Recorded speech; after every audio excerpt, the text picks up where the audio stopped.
सभी का RSD chemistry में एक बार फिर से स्वागत है। सभी को हनुमान जयंती की शुभकामनाएं। आज अपना टॉपिक है H2+ अणु आयन। तो H2+ अणु आयन दुनिया का एकमात्र एक इलेक्ट्रॉन युक्त अणु आयन होता है, यानी कि इसके अंदर केवल एक इलेक्ट्रॉन होता है। तो इससे श्रोडिंगर समीकरण की सहायता से इसके लिए मान है वो श्रोडिंगर समीकरण की सहायता से ज्ञात किए जा सकते हैं, क्योंकि श्रोडिंगर तरंग समीकरण की सहायता से एक इलेक्ट्रॉन वालों के लिए मान है वो ज़्यादा सही ज्ञात किए जा सकते हैं। इसके अलावा बोरन ओपेनहीमर अप्रोक्सीमेशन, यानी कि बोरन हेमरसैनिकटन है, वो ऊर्जा के मान ज्ञात करने के लिए काम आता है। इसके लिए अपने पहले बोरन ओपेनहीमर अप्रोक्सीमेशन क्या है इनको पहले वीडियो में देखें, तो ये अपने पढ़ चुके हैं। तो H2+ अणु की LCAO का अर्थ क्या होता है कि linear combination of atomic orbital. Linear combination of atomic orbital का अर्थ परमाणुीय कक्षकों का रेखीय संयोजन, यानी कि परमाणु के जो ऑर्बिटल हैं वो आपस में रेखीय संयोजन द्वारा आणविक कक्षकों का निर्माण करते हैं, ऐसा MOT में बताया गया। H2+ अणु में देखें तो H2+ अणु में देखो हाइड्रोजन, 2 हाइड्रोजन है। मान लो ये पहले हाइड्रोजन की नाभिक है, इसका मतलब नाभिक है पहले हाइड्रोजन की, इसे न्यूक्लियस कह दूं मैं, यानी कि नाभिक है। कौन से पहले परमाणु की नाभिक है? पहला हाइड्रोजन का परमाणु है, उसकी नाभिक को अपने A से दर्शा दिया। दूसरे परमाणु की नाभिक है उसको अपने B से दर्शा दिया। इसके पास भी एक इलेक्ट्रॉन था। हाइड्रोजन का एटॉमिक नंबर 1 होता है, इसका मतलब इसकी नाभिक में एक प्रोटॉन होता है और नाभिक के चारों ओर एक इलेक्ट्रॉन है वो चक्कर लगाता है। और इसके भी नाभिक में एक प्रोटॉन है, इसके चारों तरफ भी एक इलेक्ट्रॉन चक्कर लगा रहा था। लेकिन H2+ अणु है, इसका मतलब H2 अणु ने एक इलेक्ट्रॉन त्याग दिया है। इसका मतलब नाभिक तो 2 है लेकिन इलेक्ट्रॉन अब क्या है, एक ही है। इस इलेक्ट्रॉन पर ये दोनों ही नाभिक हैं वो आकर्षण और प्रतिकर्षण इलेक्ट्रॉन को तो आकर्षित करेंगे, ये दोनों नाभिक आकर्षित कर रही है। तो मान लो ये इलेक्ट्रॉन है और इलेक्ट्रॉन पर चार्ज आपको पता है E पाया जाता है, माइनस का होता है। इसका मान भी आप सभी जानते हो कि ये होता है 1.6 × 10⁻⁹ और ये मात्रा किस में होता है, कूलॉम में होता है। इसी प्रकार प्रोटॉन पर भी आवेश पाया जाता है, वो इलेक्ट्रॉन के बराबरी होता है, लेकिन इलेक्ट्रॉन पर जो आवेश पाया जाता है वो नेगेटिव का होता है, जबकि प्रोटॉन पर जो आवेश पाया जाता है वो पॉजिटिव का होता है। आवेश बराबर होते हैं इलेक्ट्रॉन और प्रोटॉन पर। हाइड्रोजन की नाभिक के अंदर न्यूट्रॉन पाए जाते हैं तो भी उन पर आवेश नहीं होता है, जिसके कारण कोई आकर्षण प्रतिकर्षण नहीं होता है। इनके बीच के अंदर दो नाभिकों के बीच में देखो प्लस है, प्लस समान आवेश वालों के बीच में हमेशा प्रतिकर्षण होता है, जबकि असमान आवेशों के बीच में आकर्षण होता है। तो यहाँ पर इनके बीच की दूरी मान लो अंतरनाभिकीय दूरी है, ये बंद लंबाई है, इसको अपने बड़े R से दर्शा दें। इसको अपने दर्शा दिया बड़े R से कि ये बड़ा R क्या है, दोनों नाभिकों के बीच की दूरी है। दोनों नाभिकों के बीच की दूरी बड़ा R है। मान लो कि ये इलेक्ट्रॉन पर माइनस है और प्रोटॉन पर प्लस है, इनके बीच की दूरी मान लो कि ये A है, A से इस इलेक्ट्रॉन की दूरी है, इसलिए मैं इसको RA से दर्शा देता हूँ। तो यहाँ पर प्लस होने के कारण यहाँ पर तो जो बल लगेगा वो प्रतिकर्षण का होगा, लेकिन यहाँ पर प्लस माइनस होने के कारण जो बल लगेगा वो आकर्षण का होगा, अट्रैक्शन का होगा। इसी प्रकार इस पर माइनस है, इस पर प्लस है, यहाँ पर भी एक आकर्षण का बल लगेगा। और इनके बीच की दूरी को ये B और इलेक्ट्रॉन के बीच की दूरी, B की नाभिक व इलेक्ट्रॉन के बीच की दूरी को मैं RB से दर्शा देता हूँ।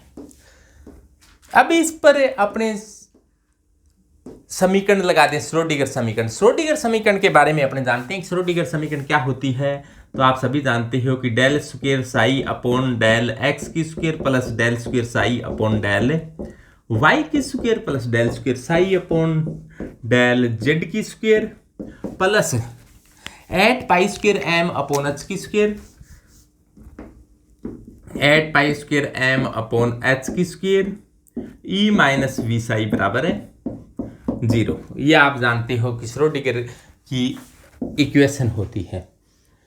श्रोडिंगर इक्वेशन की सहायता से हमने लाप्लासियन ऑपरेटर, हैमिल्टोनियन ऑपरेटर ज्ञात किया था। हैमिल्टोनियन ऑपरेटर कुल ऊर्जा के बारे में बताता है। तो हैमिल्टोनियन ऑपरेटर क्या था कि अपने जानते हैं हैमिल्टोनियन ऑपरेटर होता है H। ये हैमिल्टोनियन ऑपरेटर होता है जो टोटल एनर्जी के बारे में बताता है।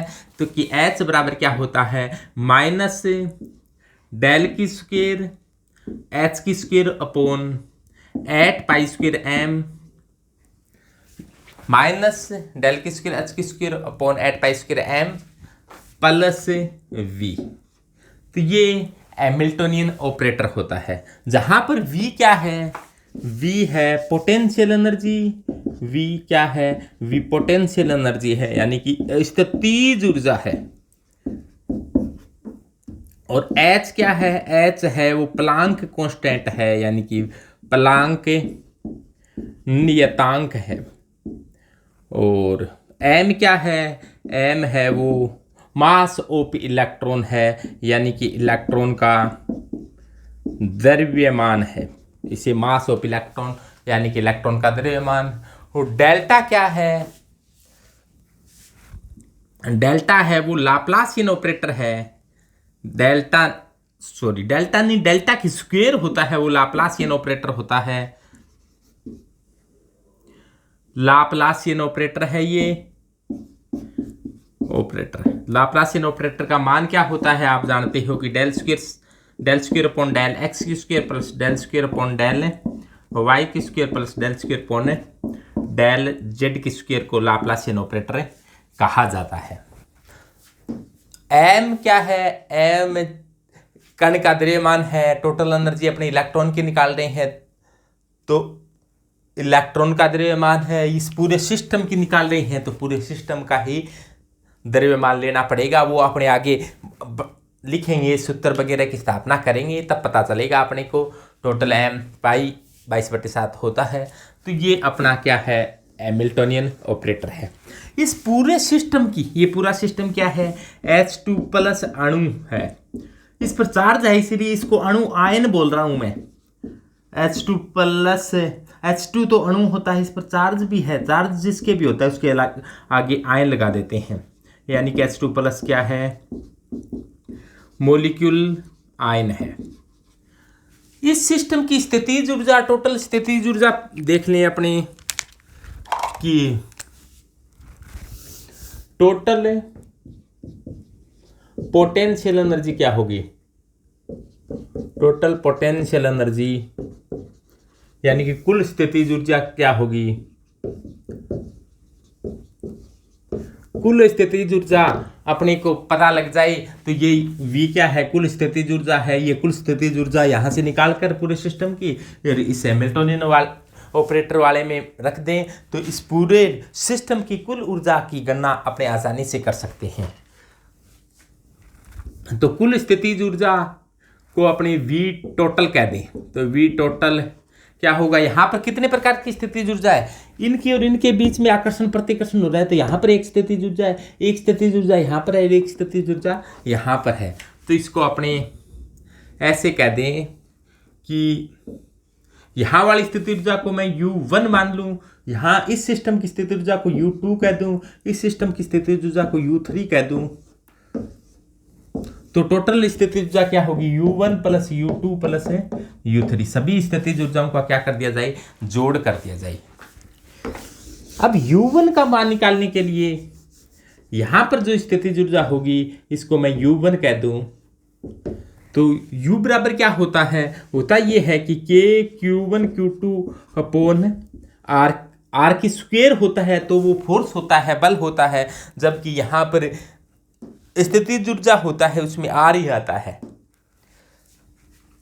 तो यहाँ पर U1 का मान निकालें तो Q1 का मान क्या है प्लस ई, Q2 का मान क्या है प्लस ई अपॉन इनके बीच की दूरी क्या है बड़ा आर है। तो क्या आ जाएगा ये U1 का मान आ जाएगा के ई की स्क्वायर अपॉन बड़ा आर। और CGS के अंदर के का मान होता है वो 9 × 10⁻9 होता है SI पत्ती में, या आपने MKS पत्ती कह दो। और CGS पत्ती में के का मान होता है वो 1 होता है CGS। SI का मतलब सिस्टम ऑफ इंटरनेशनल, MKS का मतलब है मीटर किलोग्राम सेकंड। ये पत्तियाँ दी गई थी। SI पत्ती MKS का विस्तार है और CGS है सेमी ग्राम सेकंड पत्ती होती है। तो इसमें मान 1 होता है। तो यदि अपने CGS पत्ती केमिस्ट्री में माने तो यहाँ पर के की जगह 1 रख सकते हैं। तो ये मान क्या आ जाएगा CGS पत्ती में E² अपॉन R आ जाएगा। तो यहाँ की स्थिति ये होगी इस सिस्टम की। अब यहाँ पर नाभिक पर में प्रोटॉन है, प्रोटॉन पर चार्ज प्लस का ई है और इलेक्ट्रॉन है उस पर चार्ज माइनस का ई है। तो यहाँ की स्थिति ऊर्जा क्या होगी कि स्थिति ऊर्जा सूत्र होता है कि U बराबर क्या होता है के Q1 Q2 अपॉन R। तो U बराबर के का मान CGS में 1, Q1 का मान कितना है प्लस ई, Q2 का मान कितना है माइनस ई अपॉन बीच की दूरी क्या है RA। तो क्या होगा प्लस और माइनस का गुणा तो क्या आ जाएगा माइनस। तो प्लस और माइनस का गुणा तो क्या आ जाएगा माइनस। तो U बराबर आ जाएगा माइनस E इंटू ई, तो क्या आ जाएगा E की स्क्वायर अपॉन RA। तो ये मान आ जाएगा यहाँ पर स्थिति ऊर्जा का कि U बराबर माइनस E की स्क्वायर अपॉन RA, यानी कि इसको U2 का है तो U2 का मान आ जाएगा। इसी प्रकार U3 का मान आ जाएगा यहाँ पर U3 इज इक्वल टू के का मान 1, Q1 का मान क्या है माइनस ई, Q2 का मान प्लस ई और प्लस और माइनस का गुणा होगा तो माइनस ई की स्क्वायर अपॉन बीच की दूरी क्या है RB। और ये मान U1 U2 और U3 के मान यहाँ पर रख दिए जाएं। तो टोटल स्थिति ऊर्जा ज्ञात करना हो तो इनका जोड़ हो जाएगा। तो V टोटल बराबर क्या आ जाएगा, पहली स्थिति ऊर्जा निकाली अपने E² अपॉन R, दूसरी स्थिति ऊर्जा निकाली अपने minus E² upon RA, minus E² upon RA, plus minus का गुणा होगा तो ये माइनस आ जाएगा तो माइनस E² अपॉन RA। तीसरी स्थिति ऊर्जा को जोड़ेंगे तो क्या हो जाएगा, तीसरी स्थिति ऊर्जा है क्या माइनस E² अपॉन RB। तो ये टोटल क्या आ जाएगी स्थिति ऊर्जा आ जाएगी। यानी कि टोटल स्थिति ऊर्जा का पता चला कि अपने को इस V का मान यहाँ पर क्या है कि V बराबर क्या है मान, ये मान अपने यहाँ पर रख देते हैं कि H कैप बराबर क्या आ गया माइनस डेल स्क्वायर H की square upon 8 pi square M plus E की square upon R plus minus E की square upon R A minus E की स्क्वायर अपॉन RB। तो ये हैमिल्टोनियन ऑपरेटर आ जाएगा यहाँ पर। अब देखो M कौन सा ले, तो M यहाँ पर इसके M ध्यान से देखें, इसके M को, इस नाभिक के M को मैं कह दूं कि ये मास ऑफ A MA, यानी कि इस नाभिक का मास MA है, इस नाभिक का मास MB है और इस इलेक्ट्रॉन का मास स्मॉल m है, या अपने स्मॉल ME कह दें। तो यहाँ पर देखो क्या आ जाएगा। अब इस सिस्टम यहाँ पर m के रूप में दर्शाएं तो H प्लांक कांस्टेंट है, ये मान बदलेगा नहीं, 8 पाई स्क्वायर बदलेगा नहीं, तो बदलेगा क्या डेल्टा और m। तो H कैप का मान क्या रख सकते हैं अपने कि minus H square upon 8 pi square को कॉमन ले लें तो बचा क्या यहाँ पर, यहाँ पर क्या बचा कि डेल की स्क्वायर अपॉन एम। इस सिस्टम के लिए देखें तो क्या आएगा, डेल की स्क्वायर अपॉन, पहली नाभिक का मास है वो एम ए है, और पहली नाभिक के लिए इसको डेल 1 कह दें या इसको ए कहा है तो इसको ए कह दें, प्लस दूसरी नाभिक को अपने बी से कहा है तो डेल बी की स्क्वायर अपॉन एम बी। तीसरी नाभिक के लिए, तीसरी नाभिक है नहीं, दो ही नाभिक हैं और एक इलेक्ट्रॉन है, इलेक्ट्रॉन के मास को एम ई कहा है तो डेल ई की स्क्वायर अपॉन एम ई कह दें। तो ये डेल है वो ई के लिए, इलेक्ट्रॉन के लिए है, ये पहली नाभिक के लिए है, दूसरी नाभिक के लिए है, ये पहली नाभिक का द्रव्यमान है, ये दूसरी नाभिक का द्रव्यमान, नाभिक का द्रव्यमान सेम होता है क्योंकि हाइड्रोजन की नाभिक है, इसमें एक प्रोटॉन है। तो ये तो आ गया ये सिस्टम, और इसके साथ ये जुड़ा हुआ है कि क्या जुड़ा हुआ है कि ई की स्क्वायर अपॉन आर, ई की square upon R minus E की square upon R A minus E की स्क्वायर अपॉन आर बी। तो ये आ जाएगा टोटल हैमिल्टोनियन ऑपरेटर, यानी कि इस पूरे सिस्टम की टोटल एनर्जी बताने के लिए, इस पूरे सिस्टम का मतलब इसमें दो नाभिक है और एक इलेक्ट्रॉन है, H2+ मॉलिक्यूल होगा तो इसके अंदर दो नाभिक होगी, एक इलेक्ट्रॉन होगा, तो इस इलेक्ट्रॉन के लिए टोटल एनर्जी का ऑपरेटर क्या होगा, H बराबर ये होगा। तो इसकी गणना आप आसानी से की जा सकती है। तो ये तो था H2+ अणु आयन। तो यहाँ पर क्या चीज़ क्या है पता लग गया है आपको, H प्लैंक कांस्टेंट है, Ma हाइड्रोजन की नाभिक का द्रव्यमान है, Mb भी हाइड्रोजन की नाभिक का द्रव्यमान है क्योंकि यहाँ पर Me इलेक्ट्रॉन का द्रव्यमान है, R दोनों नाभिकों के बीच की दूरी है, पहले नाभिक व इलेक्ट्रॉन के बीच की दूरी, दूसरी नाभिक व इलेक्ट्रॉन के बीच की दूरी है। अब होता क्या है यहाँ पर, जैसे मान लो एक तो H मॉलिक्यूल, एक तो H एटम है और एक H+ एटम है। एटम के ऑर्बिटल होंगे उसे एटॉमिक ऑर्बिटल कहेंगे, इस एटम के ऑर्बिटल होंगे इसे एटॉमिक ऑर्बिटल कहेंगे। तो हाइड्रोजन का इलेक्ट्रॉन 1s होता है तो इसका एटॉमिक ऑर्बिटल क्या होगा, 1s होगा, और यहाँ पर भी हाइड्रोजन प्लस का भी एटॉमिक ऑर्बिटल क्या होगा, 1s होगा। यहाँ पर तो इसमें तो एक इलेक्ट्रॉन होता है, इसमें इलेक्ट्रॉन होता ही नहीं है क्योंकि ये प्लस है। इनका लीनियर कॉम्बिनेशन हो, यानी अपने ऐसे कहते हैं कि इसका तरंग फलन है, इसको A मान लें, इसको B मान लें, एटॉमिक और ये एटम, इस एटम को A मान लें, इस एटम को B मान लें, तो इसके तरंग फलन को साई A कहेंगे, इसके तरंग फलन को साई B कह दें।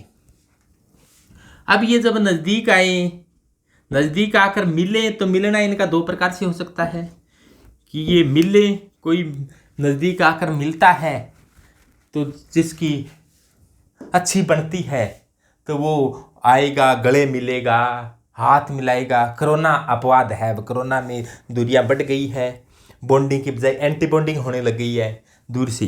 तो यहाँ पर क्या होगा, यदि बॉन्डिंग ऑर्बिटल बनता है तो इनके बीच में क्या होगा, यहाँ पर मिलान होगा, यानी कि जो रिजल्टेंट साई होगा उसको क्या कहेंगे, अपने Sai A plus psi B कहेंगे, यानी कि तरंग फलन इनके मिलेंगे। तो और इस प्रकार के तरंग फलन को अपने बॉन्डिंग मोलिकुलर ऑर्बिटल बनता है तो इसको साई BMO कह दिया, यानी कि बॉन्डिंग मोलिकुलर ऑर्बिटल के लिए तरंग फलन है। और यहाँ पर तरंग आपस में मिलने के बाद में क्या हो जाएगा, इस प्रकार का सैप हो जाएगा, जिससे अपने सोसेज सैप कहते हैं। और एंटी, इनकी एनर्जी क्या होती है, कम होती है, हर इसका स्थायित्व क्या होता है, अधिक होता है।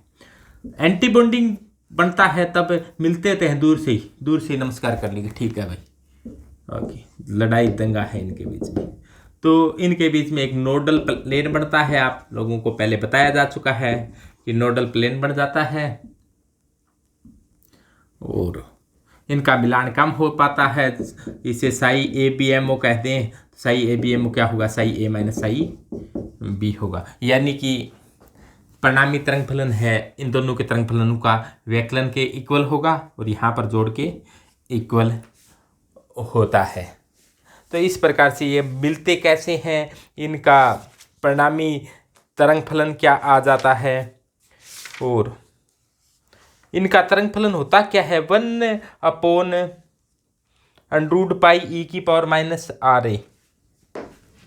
तो इसका जो तरंग फलन होता है वो 1/√πe⁻⁻⁴ होता है। ये साई ए का मान होता है। तो ये फिर ज़्यादा जटिलता आ जाती है, आपको ये याद रखने की यहाँ पर कोई ज़्यादा आवश्यकता नहीं है। और नीचे से ऊपर जाते हैं तो एनर्जी क्या होती जाती है, बढ़ती जाती है। एनर्जी यानी कि ऊर्जा का मान क्या होता जाता है, ऊर्जा के मान में वृद्धि होती जाती है। तो यदि अपने H आ जाए तो टोटल एनर्जी, औसत ऊर्जा कैसे ज्ञात की जा सकती है, आपको ये क्वांटम मैकेनिक्स में भी बताया था। औसत ऊर्जा ज्ञात करने का सूत्र होता है कि Sai star Sai ditto upon समाकलन साई स्टार साई डीटो। और यहाँ पर आप हैमिल्टोनियन ऑपरेटर रख दें। हैमिल्टोनियन ऑपरेटर को तरंग फलन पर ऑपरेट कर इस यानी कि इस कंडीशन के द्वारा आपने एनर्जी है वो ज्ञात की जा सकती है। हैमिल्टोनियन ऑपरेटर यहाँ पर ये हैमिल्टोनियन ऑपरेटर है और हैमिल्टोनियन ऑपरेटर का ओवरऑल मान क्या है, ये है किसके लिए, H2+ मॉलिक्यूल के लिए, H2+ मॉलिक्यूल आयन के लिए ये है। और यहाँ पर ये यदि तरंग फलन परसामान्यीकृत तरंग फलन होता है तो परसामान्यीकृत तरंग फलन के लिए आपको बताया था कि साई स्टार साई डीटो का मान क्या होता है, 1 होता है -अनंत से +अनंत तक।